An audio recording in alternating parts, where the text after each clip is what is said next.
Hi, I'm Bob Vila. Welcome home again. We've made a lot of progress here since last week. The hardwood floors have been installed in the kitchen. It's a beautiful maple floor. I'll give you a look at that as well as some tips on how you install a herringbone patterned floor. Then we're also taking a tour of a plant that makes water purification systems. Kinetico, they're out in Cleveland. We're also installing a system here. And my friends from California Closets are paying me a visit. We're going to try to figure out the best way to put in custom closets in the master bedroom. Stick around. It's good to have you home again.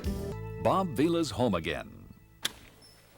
We really are getting to the point that it's exciting and frustrating because you see so much finish going in that you feel like we ought to be able to move in next week.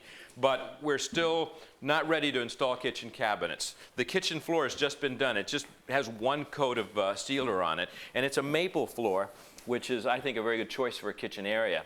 And take a look over here under the window. We've retrofitted some of the original hot air registers that are here, the old cast iron ones, and refit them so that we will actually have the hot air coming through here, which is where you want it, right where you have the windows.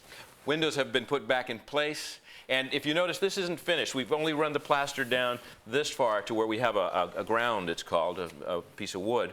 And the reason for that is that we're going to have real old-fashioned wainscoting in here. It's going to be out of poplar. It will be painted, but that's not in from the millwork yet. Anyhow, the kitchen is at that stage almost ready for cabinets to come in. We've already got some of the holes in the floor for the waste pipes, for the plumbing. I'm standing where we're going to have our kitchen sink.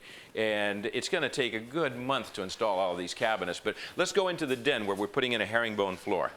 Okay, this room, of course, is pretty special to me because I'm considering it as the home office. Hi, Riley. Hi, Bob. How are you? Good. This is really getting along very, very quickly. Let's talk a little bit about the material that we use for a herringbone pattern like this. Okay. Well, what we've done is ordered this for a herringbone pattern from the suppliers. It comes in various lengths, and because the architect wanted a large herringbone, we've ordered 18-inch pieces. So every single piece that goes in here is 18 inches. That's correct. And how is it milled? It's milled with grooves on all both sides. Grooves on both ends and on one side, and then a tongue on the other side. That way we don't have to worry about having lefts and rights. We can just go ahead and put them down. Now this is really select oak, right? There's no knots or anything on it. Right, this is white oak, so this is select. And what does that do to the cost? Basically, it brings this cost up to about $3.15 is what we paid for this. And if you were just buying regular strip oak? Strip oak is about $1.85 a foot. So this is about $1.30 more expensive than the regular strip oak. That's what it is. Okay. Now, we have John Doe is here, is putting it down for us. John, how are you? Good. I see you. You've been installing this type of floor for a long time, have you? Yes, Yeah. 10 years. Really? So does it take a lot more time to install this than it would a regular strip floor? Oh, it's as much as 4 times. That took us much longer than 4 times as long as a regular floor. That's right. And we figured out that this room has about 225 square feet. Yes, $225, right. It's going to end up costing almost $2,000 for this floor. $8 a foot is what they told us, so Okay. it's just about that, yes. Chung, show us how you actually put these pieces together, would you? Let's just watch.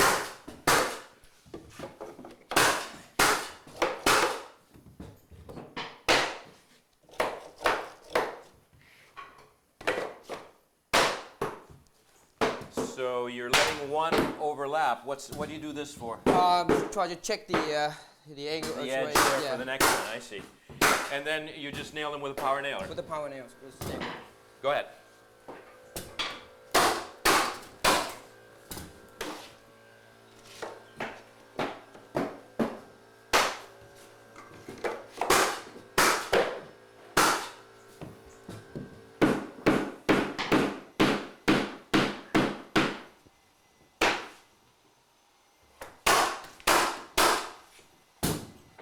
Now, is he showing nails or are they staples? No, we've got these brads. They're 2-inch galvanized staples. And they go right straight into the subfloor. Wow. And that's through oak. Yeah, so that's you wouldn't be able to do it if you didn't have the compressor hooked up to it, right? Oh, no, not at all. Okay. So now tell me what this red line is for, John. This is the center line of the room. Oh, okay. So that is the most critical element, This right? is more like a control line. So we make sure this in square.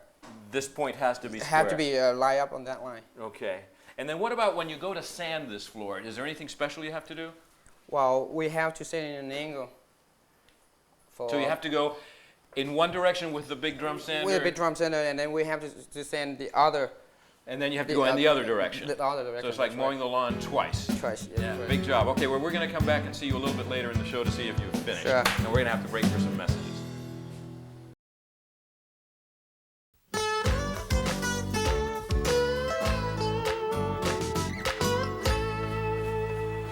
Now let's meet Neil Sugarman from Kinetico Systems. We're talking water purification. Hi, Neil. Hi, Bob. Can I interrupt you here for a minute? Sure.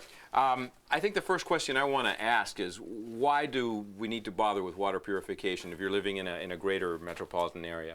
Well, it's really going to help the quality of your home as far as protecting your investment. And we can also treat the drinking water to improve its taste and Now, how overall is it helping my investment? I mean, isn't the water here pretty good? Didn't you do a test on this? Sure, we took a look. There is some hardness in the water, a few other small contaminants that no big reason to be concerned about. And this pipe over here is probably a great way to show what happens with hardness. This wasn't here, I presume. No, this was in another location taken out.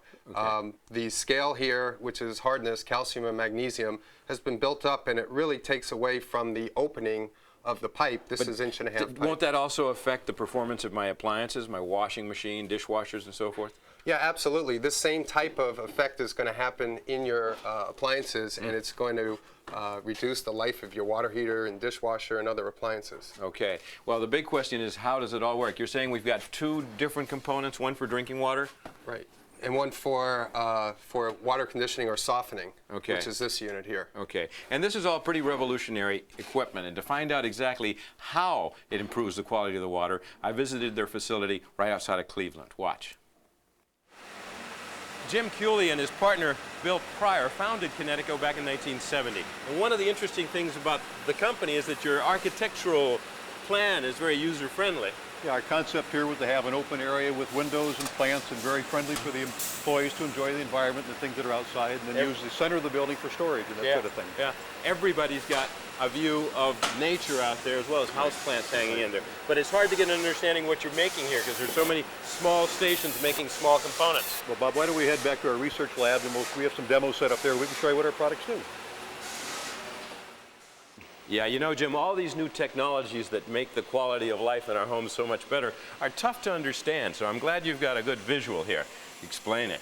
Yes, what we have is a demonstration unit that is similar to the one in your house, but it's done with clear tanks, and it's much smaller, of course, Sure, than okay. the one in your house. So would the street water be coming in one of these pipes? It'll be coming in this pipe, and your treated water would be leaving this pipe. You can see that the turbine is turning here. That's measuring the water as it flows out of the house. So this is the actual brains of the operation, right?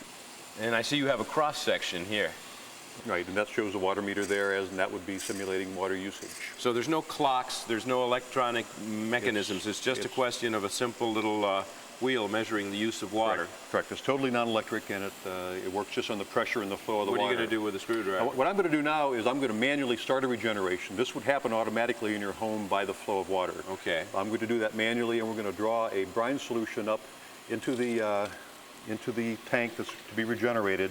What we've done is we've colored this purple so that you can see it as it comes up through the tank itself. Terrific. Now you make all these different parts right here, don't you? You don't buy the components. No, we have injection molding equipment. All the parts are injection molded here, the large ones and the small ones. We've done that right from the beginning of the company. And the materials that are used are vinyls and plastics. You don't have to worry about any of this stuff contaminating the water? That's correct. They're all glass-reinforced plastics. It's been certified by NSF to be totally non-toxic and not a problem. Wow, look at this. So you've colored this water for this. Right. This would not be this way in your home. This is the brine, right? Yes, that is the brine. Yeah, it's going to be coming up through this tank here in a few minutes or so. And the brine itself, it's got regular salt added to it? Right. It's just like a regular table salt that you would use in the home. It's just sodium chloride. That's what would normally be in this tank.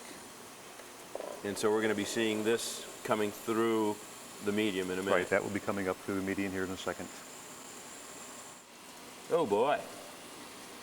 You see- All right, so it's really forcing it up, right? Right, it's the brine coming through, forcing the hardness, the magnesium and calcium back off of the resin beads themselves. And this is the resin beads, huh? Right, This stuff? That yellow stuff, yeah, that's ion exchange resin. It's actually a styrene plastic that's designed in a way. Feels really funny. It's really got a gushy, isn't it? It's Yeah, but it just wipes right off. It's not like it's dirty. right. So what is this doing? It's attracting the... It actually attracts the calcium and magnesium ions right to the bead and retains them, and that's what softens the water. But you don't have to change this stuff, right? It no, cleanses. no, and it gets recharged with the brine solution. Now, the tanks that I have back at the house are huge things. Do you make those here yourself? Those huge ones we don't. The smaller ones, such as this, we do make, and they're made in two halves. They're actually injection molded, and we join those into one part by spin welding together, spinning them, creating the heat. The heat melts the plastic, and it becomes essentially one part.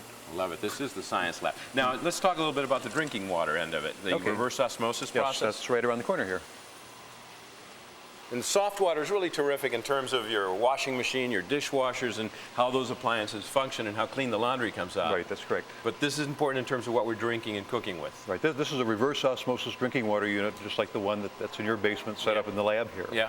What How's it work? What we have is we're feeding another pink solution into this. Pink solution is coming in through what we call the pre-filter. The pre-filter has this inside of there. That's designed to take out any particles that might remain in the water. Any mineral particles? No, the particulates, the bigger stuff. Okay.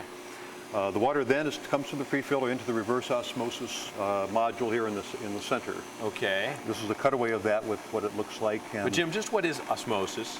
osmosis actually is nature's normal process of taking water out of the ground and allowing plants and trees to take that water in. It's what the tree roots do, right? That's correct. And reverse osmosis reverses that process. We push the water through the membrane, the water goes through and it leaves the minerals behind. And so, but this filter is what's this stuff made out of? Well, this is actually a plastic. It's a polyamide plastic. It's a very, very thin film, and the water, again, gets pushed through that membrane and leaves the mineral and the things behind, the contaminants behind.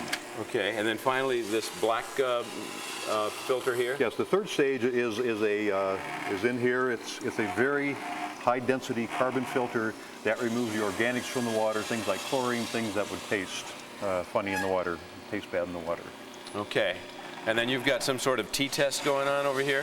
Yeah, well, this is a test we run where we've made tea. We've made tea with both the Kinetico treated water and with bottled water that we bought at the grocery store. And you can see the tea here is much lighter and it tastes better.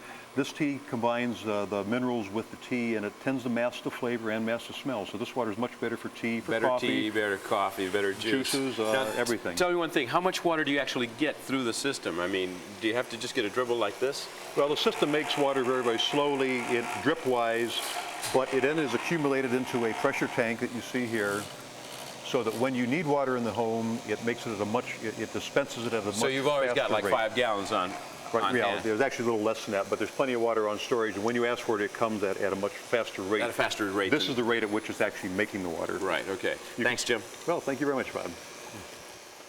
So we're pretty much installed here, and we're looking at our water service where the water comes in from the street. And then what's happening here? Sure, we're going up through what we call a bypass valve so that you can shut off the water to the softener in case you need to service it. Okay. All right, then the copper pipes come straight over here, and we're hooked up to here, right? Right, the water from the coming in from the house is going into the unit and through the mineral bed. Yeah. And then out and back into the house. Into the rest of the house. And what's the blue tank for? Well, that's part of our drinking water system over here. Uh-huh. This is a storage tank. The reverse osmosis drinking water system is hooked up into or tapped into a cold water line, produces the high purity drinking water, and that's stored here in this large storage tank so that you have water whenever you want. So that we can get that at the sink, or also that'll feed the freezer, the ice maker, right? Right, we're going to hook it up to the ice maker, any bathrooms, whatever we need. Terrific. Thank you very much. We got to break for some messages. Don't go away.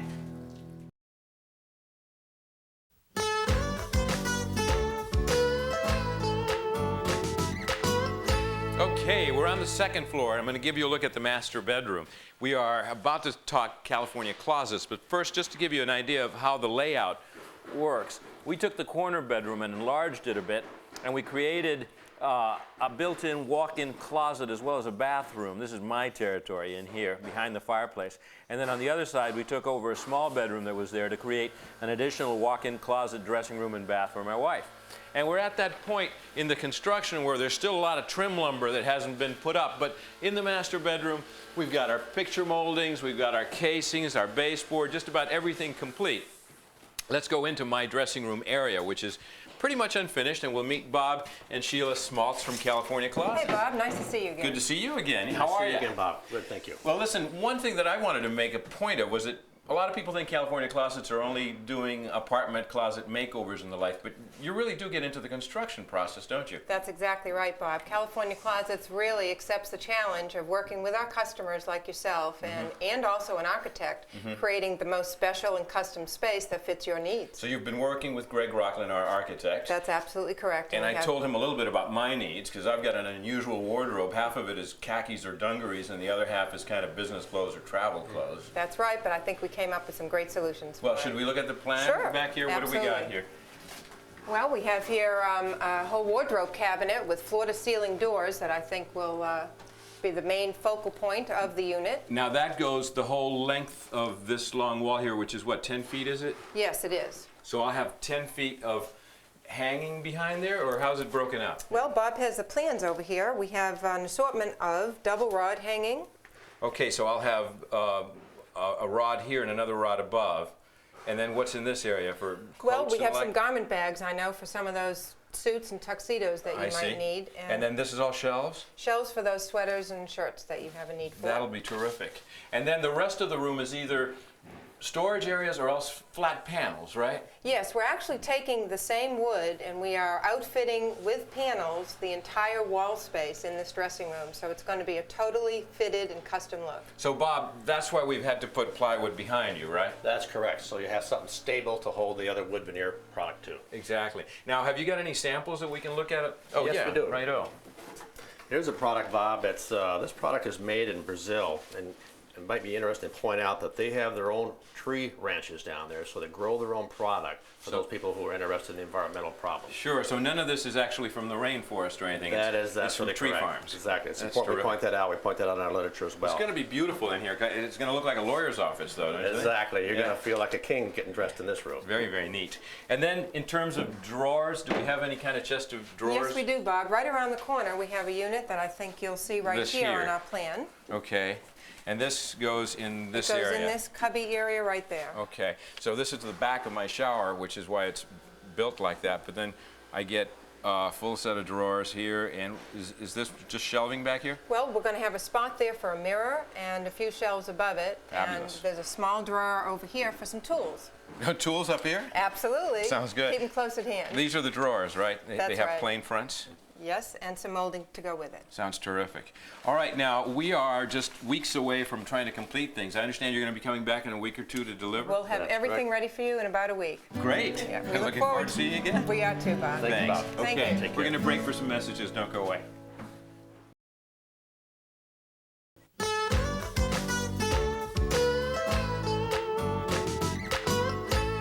Back in the library here, the den, and you can see they've made a lot of progress. They've almost finished the entire room. Take a look at the kind of details that make this sort of installation look almost as good as it did 100 years ago. When they take the time to bring the herringbone right into a square frame around, of course, another one of these grills that we're retrofitting. When they take the herringbone in this direction, and we have a happy circumstance where this hearth was at a 45-degree angle, so that you've got all of these beautiful angles coming together and then butting right into the frame around the hearth. And of course, the hearth is a century old, and it's sagged a little bit so that it goes from flush here to off about ½ an inch there. That's honest. You don't really have to do much of a repair there. And Chong, I guess you've got about a ½ an hour's work to go. Beautiful job. Thanks a lot. Thank you. We're running out of time. Come home again next time when we are going to be getting involved in the kitchen cabinets. Not only will we start installing them, but we're going to take you on a tour of the factory in Lancaster, Pennsylvania, where they make these beautiful heritage cabinets. That's it for now. Until next time, I'm Bob Vila. It's good to have you home again.